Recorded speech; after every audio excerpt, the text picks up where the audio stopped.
এই দেখো, এটা হচ্ছে কারেন্টের পোল। পোলে 4টে লাইন আছে, 3টে ফেজ, একটা নিউট্রাল।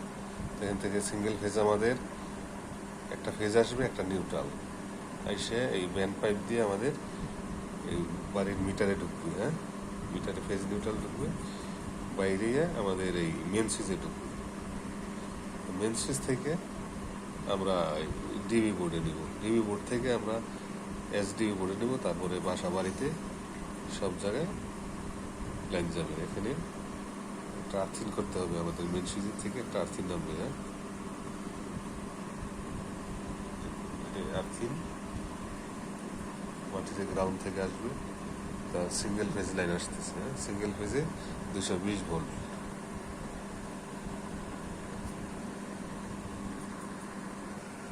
বাসাবাড়ির মেন লাইন এইভাবে করতে হবে। হ্যাঁ।